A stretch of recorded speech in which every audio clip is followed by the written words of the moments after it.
дуруд бинандаи азиз, ду соли охир Русия ҳарчи бештар муҳоҷиронро депортатсия ва ихроҷ мекунад, аммо дар аксар ҳолат муҳоҷирон намедонанд ки ихроҷ шуданд ё депортатсия. дар назари аввал ҳар ду истилоҳ як маъне дорад: хориҷ кардани иҷбории шахс аз кишвар.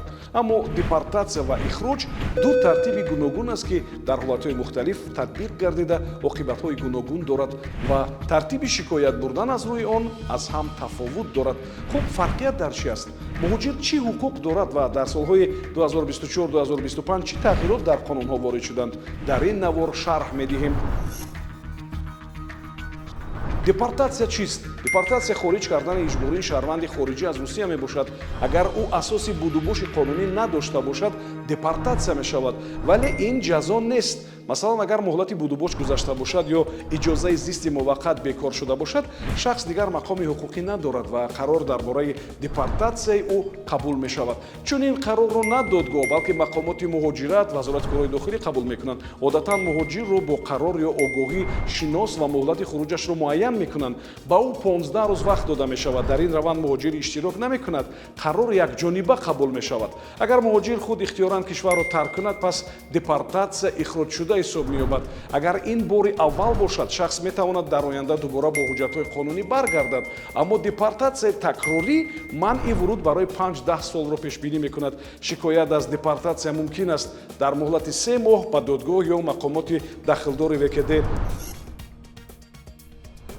хуб, акнун менигарем ки ихроҷ чӣ аст. ихроҷи маъмурӣ ҷазо барои шаҳрванди хориҷист ки қонунҳои Русияро вайрон кардааст.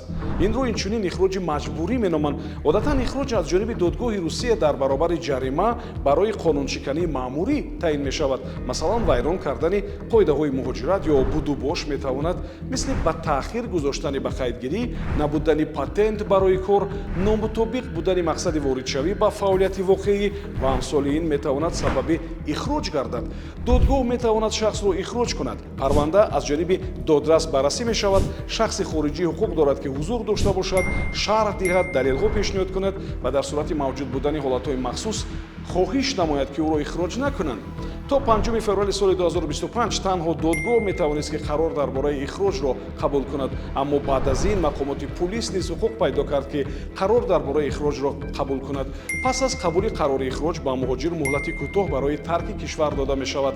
агар ӯ дар ҳабс набошад, дар бисёр маврид иҷозати хуруҷи мустақил бо назорати мақомот дода мешавад. аммо дар ҳолатҳои дигар шахсро дар маркази нигаҳдории муваққатии шаҳрвандони хориҷӣ ҷой ва шароити ихроҷи ӯро фароҳам меоранд. аз соли 2025 муҳлати нигаҳдорӣ маҳдуд карда шудааст то 48 соат бо имкони тамдид аз ҷониби додгоҳ то 90 рӯз. тибқи қонуни Русия барои шахсе ки ихроҷ шудааст, вуруд ба Русия ба таври худкор барои 5 сол манъ мешавад. агар шахс дубора қонуншиканӣ кунад ва боз ихроҷ ё депортатсия шавад, муҳлати манъи вуруд метавонад то 10 сол тамдид шавад. ихроҷ таърихи муҳоҷиронро олуда мекунад ва дар оянда воридшавии ӯро ба Русия душвор месозад. аз қарори ихроҷ шикоят кардан мумкин аст, аммо муҳлат маҳдуд 10 рӯз пас аз гирифтани қарор аст. агар дар ин муҳлат шикоят шавад, иҷрои қарори ихроҷ ба таъхир гузошта мешавад. агар не, қарор иҷро шуда ба муҳоҷир 15 рӯз барои хуруҷ дода мешавад. хуб, инак рӯи экран шумо фарқиятҳои асосии депортатсия ва ихроҷро мебинед. асос субъекти қарорбароваранда, раванд, муҳлати шикоят, паёмадҳо, ҳуқуқи иштирок дар мурофиа, дараҷаи таъсир. агар нисбати шумо қарор дар бораи депортатсия ё ихроҷ қабул шуда бошад, шумо ҳуқуқ доред нусхаи қарорро бо забони фаҳмо ё бо тарҷума ба забони тоҷикӣ бигиред. дар муҳлати 10 рӯз барои ихроҷ ё 3 моҳ барои депортатсия ба додгоҳ шикоят баред. ба консулгарии Тоҷикистон хабар диҳед. аз ҳуқуқи ҳимоят истифода кунед. вакил, тарҷумон ва ҳуҷҷатҳо оид ба ҳолати оилавӣ, кор ва ғайра.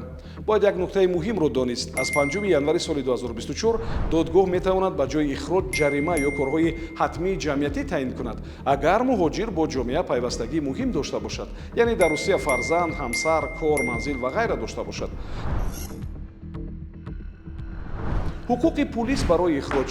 аз феврали соли 2025 пулис метавонад муҳоҷирро бе қарори додгоҳ ихроҷ кунад, агар вай ғайриқонунӣ зиндагӣ кунад.